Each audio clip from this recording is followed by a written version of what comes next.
Você sai um fim de semana para apimentar sua relação. O problema é que o que era para ser um recomeço virou o fim de um começo. E esse é o filme Jogo Perigoso. E eu sou o EF, o escritor de falácias. Então pega sua tristeza e bora pra história. O filme começa mostrando uma mulher que estava arrumando suas malas, pois teria um fim de semana romântico. Ou ao menos era isso que ela pensava, pois vemos que o marido dela está safado e coloca uma algema na bolsa. Então vai rolar muito tapa na cara e cuspe no pé. E eles saem em viagem para a casa de campo deles, que era afastada. E no carro, o cara já está querendo dar uma brincada de leve. Eles estão conversando quando aparece um cachorro no meio da estrada que estava comendo um bicho falecido. E chegando na casa, ela começa a olhar tudo e vemos que ela é a Luísa Mel, pois ela pega um bife de Aguiú que estava na geladeira para dar pro cachorro. E galera, nesse momento quase comecei a latir. E vemos que seu marido estava tomando um remédio estranho da cor azul. E quando vai falar com ela, diz que aquele bife valia $300. E galera, quem converte não se diverte. E voltando para casa, eles já estão se preparando para o grande momento. E Jesse não sabe direito como ficar, pois eles querem apimentar a relação, pois já tem meses que o careca mudo não fala. E Gerald aparece todo saliente com uma algema na mão, dizendo que agora eles poderiam tentar fazer algo diferente. E Jesse fica um pouco assustada, mas ela estava disposta a fazer qualquer coisa. Gerald diz que para fugir do clichê, aquelas algemas eram de verdade, pois ela não conseguiria quebrar na hora do desespero e ela não entende muito bem. E percebe que em cima da pia tinha um Viagra e Gerald começa a falar várias coisas estranhas, pois ele estava fazendo o papel de um personagem dominador, que gostava de coisas mais quentes. E no começo até está legal, mas ele começa a parecer um maníaco e ela começa a ficar desesperada falando para ele parar. E ele está achando que ela também estava apenas encenando e ela manda ele parar de se chamar de papai.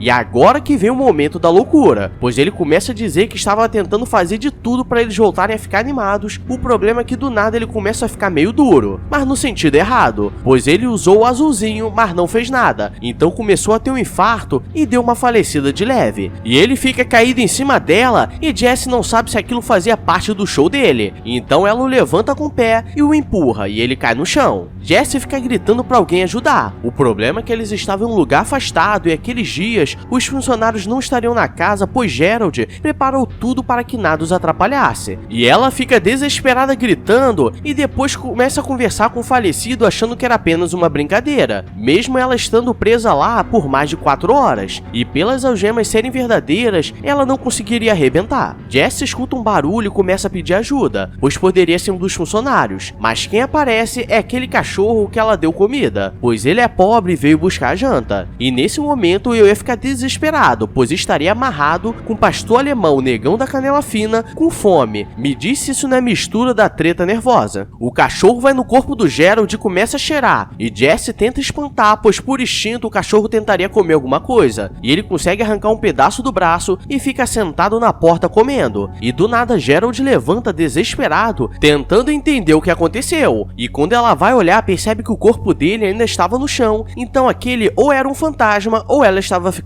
louca. E ela começa a perceber que ela estava ficando louca, pois aquilo era uma imagem do subconsciente que ela tinha de Gerald, de como ele realmente era, mas ela tentava ignorar tudo, pois ele começa a dizer que não era estranho ele agir daquela forma, parecendo que gosta de coisas violentas. Gerald começa a dizer que ela perdeu muito tempo, assim como perdeu na vida, e que agora ela teria que sair dali de alguma maneira, pois só teriam funcionários na semana que vem, pois ele dispensou todos e diz que ela já perdeu 4 horas e que em 30 minutos anoiteceria, e ela ficaria presa com o cachorro louco, sem comida e água, o que significa que não conseguiria sobreviver por muito tempo. Jesse consegue passar a mão pela algema e depois quebra um pedaço da cama e agora ela estava livre. Mas é aí que vem o plot twist, pois quando ela olha, na verdade ainda estava na cama, pois ela imaginou que daria certo e agora tem uma versão dela que estava tentando dar dicas, pois ela tinha problemas psicológicos, pois ao mesmo tempo que estava tentando se ajudar, tentava se boicotar. Jesse não sabe o que fazer, e a Jesse interior diz pra ela tentar sobreviver o suficiente pra alguém encontrar ela ali, e tenta dar algumas dicas, pois ela precisa lembrar de todos os detalhes até ali que seria possível sobreviver. E Gerald começa a refazer seus passos até aquele momento e ela percebe que ele tinha deixado um copo de água na prateleira em cima da cama, e ela consegue pegar. O problema é que não consegue beber, pois estava muito longe da boca. E galera, me diz aí quem consegue ser mais azarado que essa mulher, porque no bom vai dar ruim, e no ruim vai dar muito ruim. Gerald começa a dizer que ela era fraca e que sempre ficou atrás das pessoas e nunca tentou conquistar nada, e que depois de muito tempo de casados, a Maria mole estava continuando mole com ela, até que um dia ele queria fazer algo mais violento e o mudo falou, e ela começou a perceber que tinha algo de errado, mas ainda assim decidiu ignorar. E diz que aquele cachorro era igual a ele, só estava fazendo o que o instinto mandava. E a Jessie interior diz que ela comprou aquele vestido novo e ela lembra que colocou a etiqueta na prateleira e começou a fazer um canudo de papel, e agora ela consegue beber um pouco de água. Mas sabemos que nada é tão fácil, pois ela precisa descansar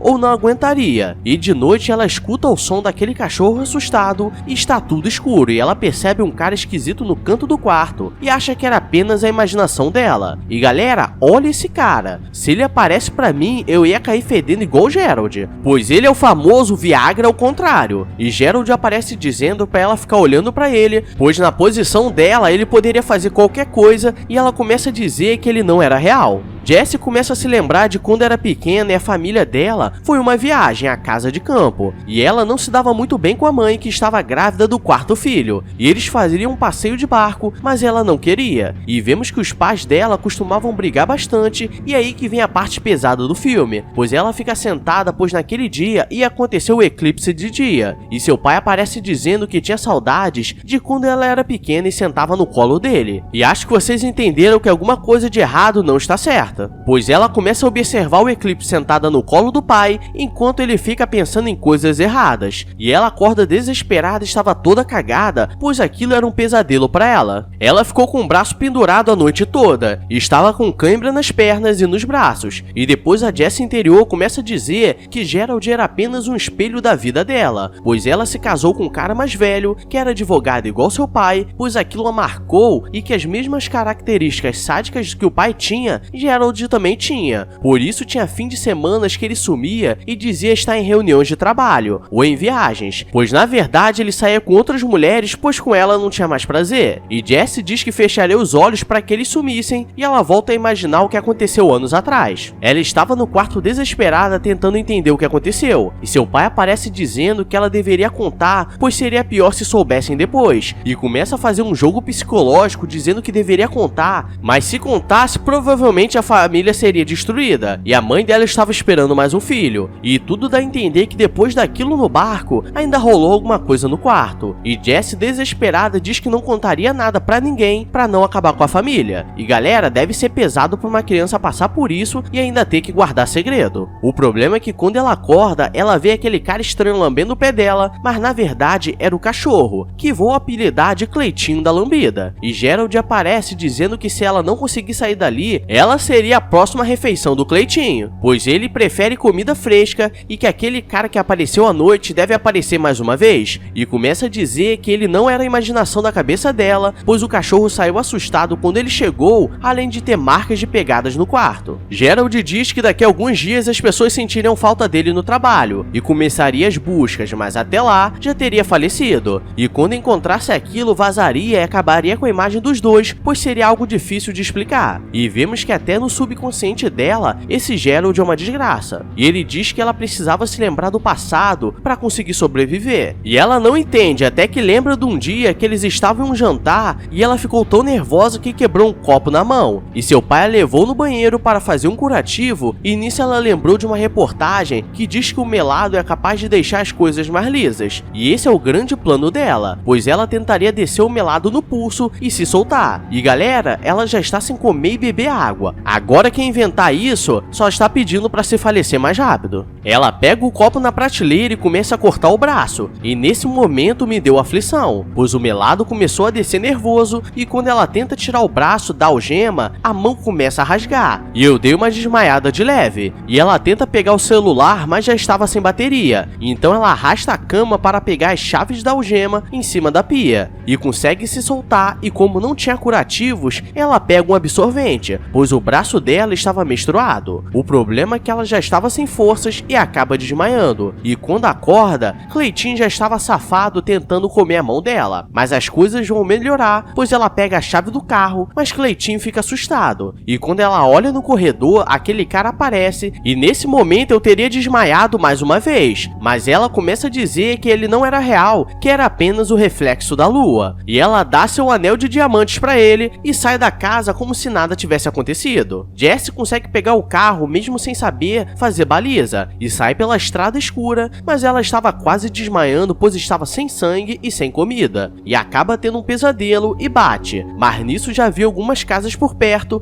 e ela foi salva. E agora as coisas começam a melhorar, pois ela usa a história dela para escrever um livro para ajudar outras pessoas. E ela começa a crescer na vida sem depender de ninguém. E assumiu a empresa de Gerald. O único problema é que de dia ela estava bem, mas à noite tinha pesadelo com aquele cara esquisito. E ela usa a história dela para ajudar jovens que passaram pela mesma situação quando pequenos. E um dia ela estava escrevendo seu livro quando viu no jornal que aquele cara seria condenado, pois malocava joias de falecidos. E ela precisa enfrentar seus medos e ela invade o tribunal para falar com ele. E quando o cara olha, diz que ela não era real, apenas um reflexo da lua. E agora ela estava curada, pois sabia que não era imaginação dela e que ele não era muito assustador. E na boa, se ela não achou aquele cara assustador, ela deve estar fazendo resenha com o demônio, não é possível. E galera, na boa, se eu chego invadindo o tribunal assim, primeiro levo 37 tiros e meio e depois iam perguntar se alguém pediu iFood. Mas é a vida, né? Mal sabem que eu trabalho no Bob's. Mas é isso, pessoal. E com esse filme aprendemos a não brincar de chicote, algema ou corda de alpinista, pois para dar treta é 2 palitos. Então vou te ajudar para você não ser pego pelo Cleitinho da lambida. Então deixa seu like e se inscreve aí que você vai estar imune. Mas é isso, pessoal. Agora pega o resto da sua dignidade e deixa o comentário aí. E te espero na próxima história.